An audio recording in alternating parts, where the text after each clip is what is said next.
बहुत ही ज़्यादा इम्पोर्टेंट है। तो हम लोग एनसीईआरटी पैटर्न को फॉलो करते हुए एक रेगुलर पैटर्न में पढ़ेंगे। तो अब हम लोग डिस्कस करते हैं कार्बन और उसके यौगिक के ऊपर। तो बात करते हैं कार्बन कि आखिरकार ऐसा क्या हो गया कि हम लोगों को एक नया चैप्टर पढ़ना पड़ा, कार्बन और उसके यौगिक। तो सबसे पहले बात करेंगे, जो कार्बन होता है उसका सिंबल सी होता है। कार्बन, इसका प्रतीक जो होता है वो सी होता है। तो पीरियोडिक टेबल में हमारे 118 एलिमेंट यानी 118 एलिमेंट है। अब उसमें से जो कार्बन होता है, कार्बन का जो गुण होता है, प्रॉपर्टीज़ जिसको हम लोग कहते हैं गुण, कार्बन का गुण जो होता है सबसे अलग होता है। नेचर में कार्बन के कंपाउंड इतने ज़्यादा पाए जाते हैं कि इसका एक अलग से ब्रांच बनाना पड़ा, जिसको हम लोग ऑर्गेनिक केमिस्ट्री यानी कार्बनिक रसायन के नाम से जानते हैं।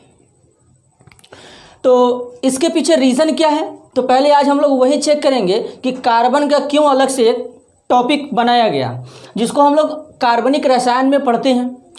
तो जो कार्बन होता है, पहले समझिए कि ये हमारा जो होता है, इसका सिंबल जो होता है सी होता है। सी से हम लोग कार्बन को प्रदर्शित करते हैं।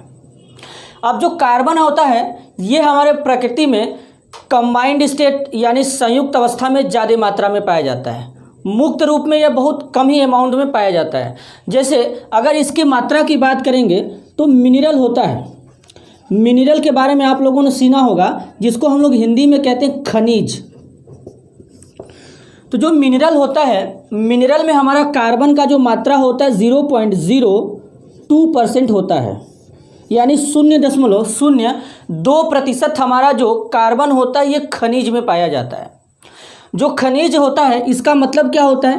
कहते हैं कि पृथ्वी के अंदर जो तत्व होते हैं और उसके यौगिक होते हैं, वो जिस रूप में उपस्थित होता है उसी को हम लोग क्या कहते हैं? खनिज कहते हैं। अब ये जो खनिज होता है, खनिज में कौन कौन से आ जाएंगे? जैसे कार्बोनेट होता है। कार्बोनेट, जो कार्बोनेट होता है,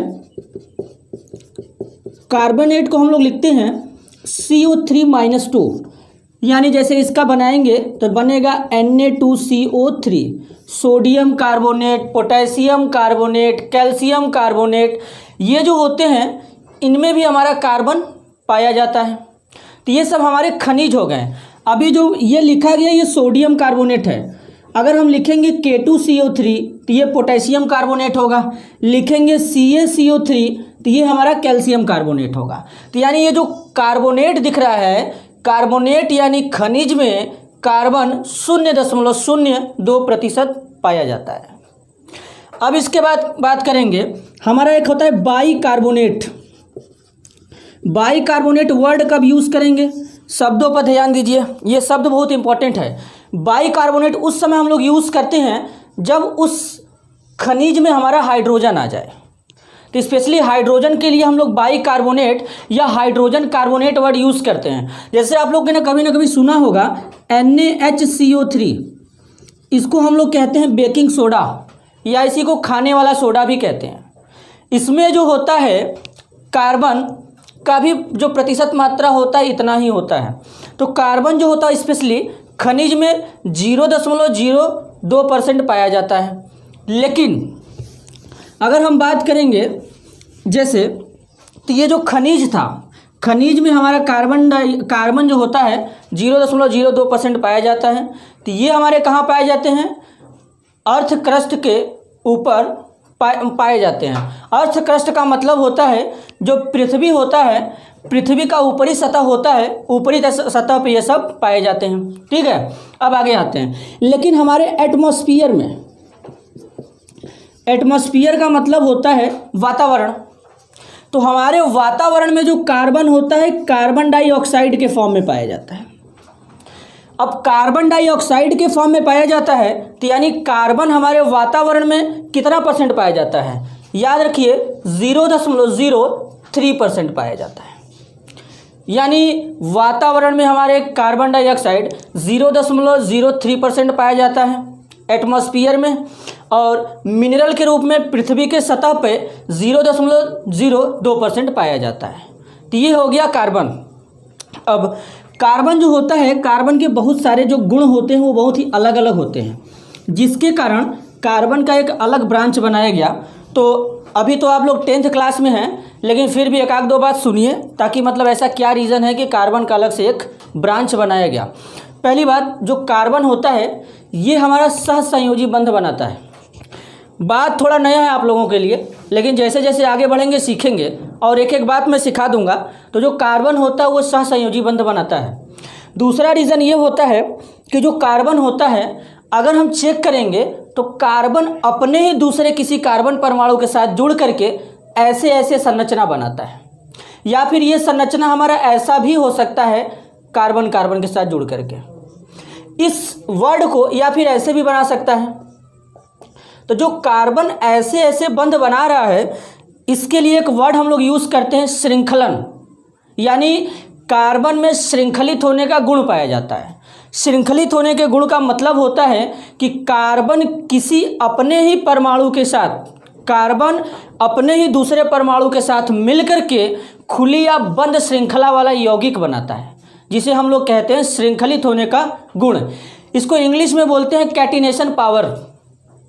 कैटिनेशन पावर बोलते हैं, कैटिनेशन पावर। अगर कार्बन कहीं भी ऐसा संरचना, रिंग के जैसा संरचना बनाएगा, तो इसके लिए हम लोग वर्ड यूज़ करेंगे बंद श्रृंखला वाले यौगिक, और अगर ऐसे कभी स्ट्रक्चर बनाएगा तो उसके लिए वर्ड यूज़ करेंगे खुली श्रृंखला वाले यौगिक। ठीक, अब ये हो गया आपका। तो अब कार्बन के बारे में 2-3 बात स्पेशली याद रखेंगे। पहला, कार्बन को C से प्रदर्शित करते हैं। कार्बन का जो परमाणु क्रमांक होता है, एटॉमिक नंबर, परमाणु क्रमांक 6 होता है। अब कार्बन का जब परमाणु क्रमांक 6 होता है तो कार्बन में प्रोटॉन कितने होते हैं, जरा ध्यान से सुनिएगा। पूरे पीरियोडिक में जितने भी एलिमेंट हैं उनका परमाणु क्रमांक जितना है वही उसका प्रोटॉन होगा। प्रोटॉन कभी भी बदलने वाला नहीं है। ठीक है, हम लोग क्या करते हैं कि ना प्रोटॉन मतलब परमाणु है अगर हमारे पास, तो उसमें से इलेक्ट्रॉन को निकालते हैं बाहर।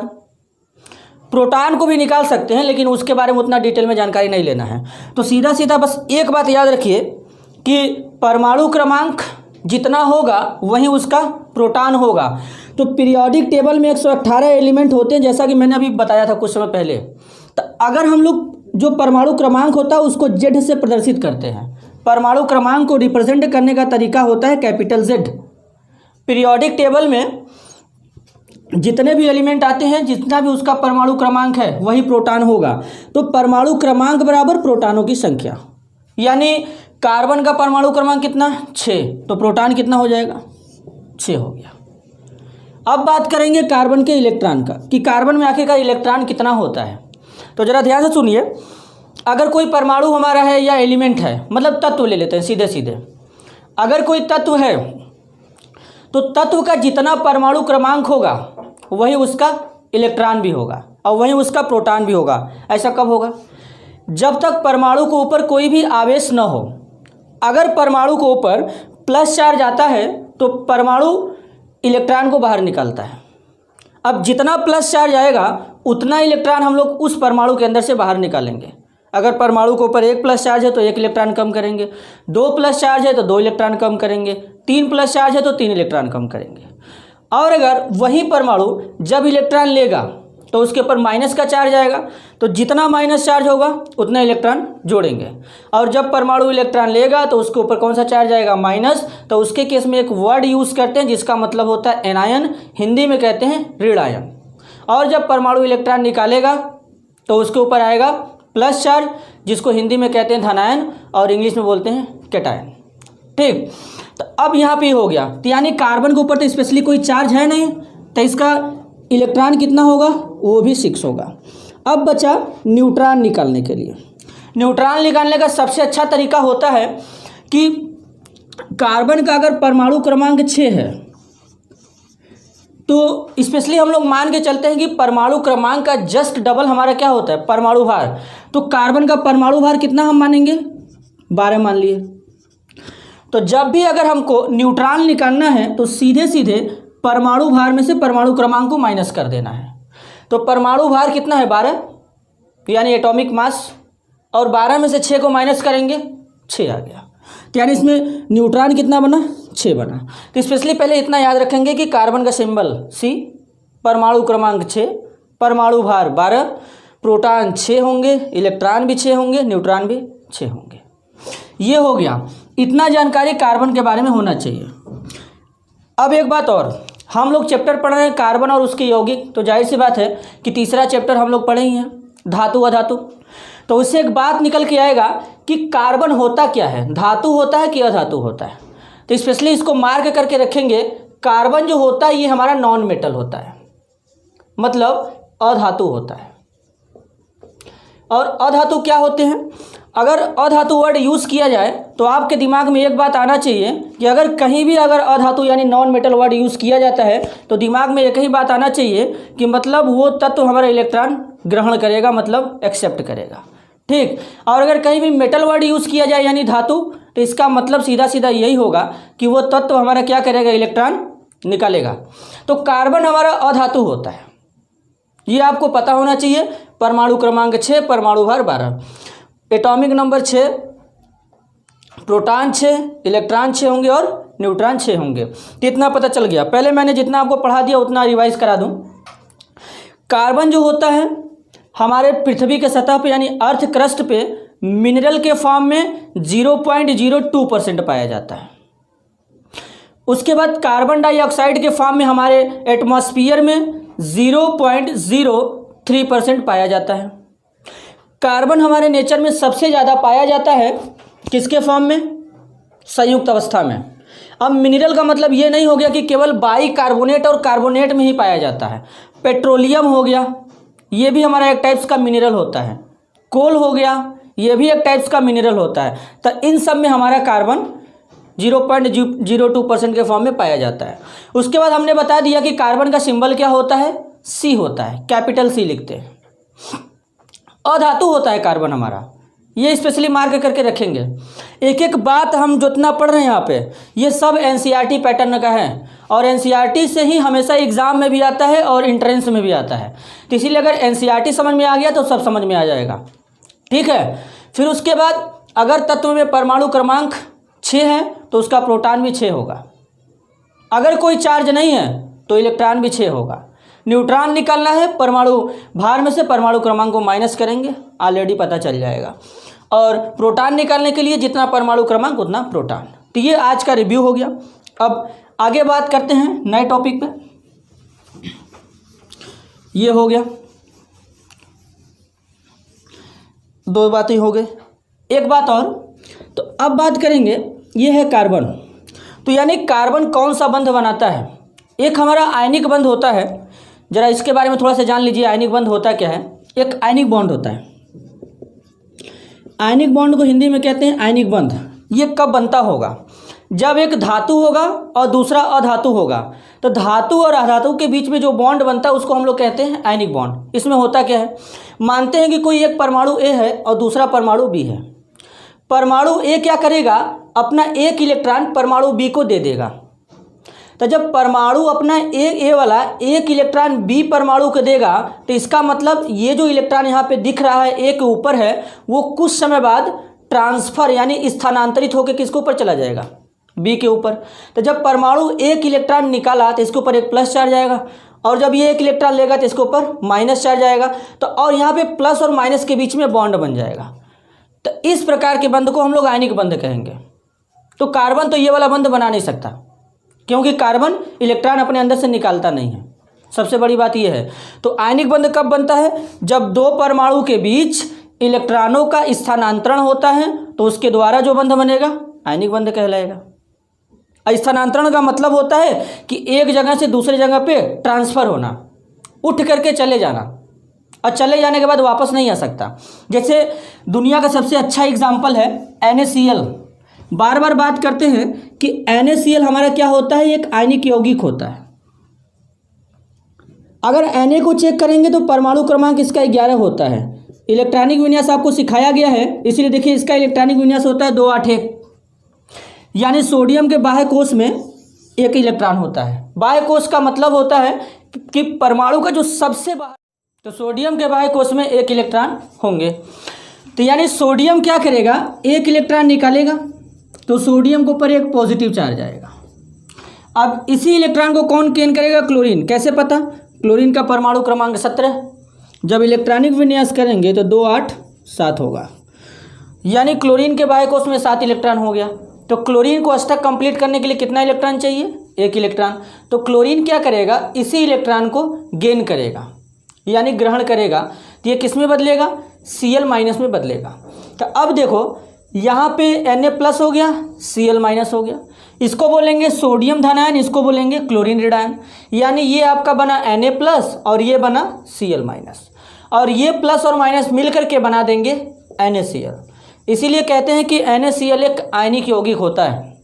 आयनिक यौगिक होने का मतलब ये आयन से बनता है। आयन कितने प्रकार के होते हैं, 2 प्रकार के होते हैं, पहला धन आयन, दूसरा ऋण आयन होता है। लेकिन कार्बन ऐसा नहीं होता, कार्बन हमारा सहसंयोजी बंध बनाएगा। तो हम लोग अगले लेक्चर में सहसंयोजी बंध के बारे में डिस्कस करेंगे, क्योंकि कार्बन वाला चैप्टर है तो उतना डिटेल में हम लोग इस आयनिक बंध के ऊपर डिस्कस नहीं करेंगे, क्योंकि आयनिक बंध मैंने पढ़ाया है धातु और अधातु वाले चैप्टर में। तो एक बार वापस से रिकॉल कर लेते हैं, उसके बाद आगे बढ़ते हैं। तो बस आपको यही बताया गया, सबसे पहले कार्बन का सिंबल याद रखिए, और कार्बन का सिंबल के बाद कार्बन का परमाणु क्रमांक याद रखिए 6 होता है। इसके बाद इसका परमाणु भार 12, इसका प्रोटॉन भी 6 होता है, इलेक्ट्रॉन भी 6 होता है। इतना बात याद रखिए। और एक बात और कि अगर जब हम परमाणु वर्ड यूज़ करेंगे, इसका मतलब वो जो परमाणु है उदासीन है, आयन नहीं है। उदासीन का मतलब होता है कि जितना प्रोटॉन होगा उतना इलेक्ट्रॉन होगा, मतलब जितना धनावेशित भाग उतना ऋणावेशित भाग। अगर 50% धनावेशित भाग है तो 50% ऋणावेशित भाग भी होगा। उसके बाद स्पेशली इसको मार्क करके रखेंगे, क्योंकि कार्बन हमारा अधातु होता है, नॉन मेटल होता है। फिर कार्बन हमारा मिनरल्स के फॉर्म में पाया जाता है पृथ्वी पे, वातावरण में पाया जाता है कार्बन डाइऑक्साइड के फॉर्म में। जब मिनरल के फॉर्म में होगा तो 0.02% परसेंटेज है, कार्बन डाइऑक्साइड के फॉर्म में 0.03% है। तो ये आपका टोटल समरी हो गया।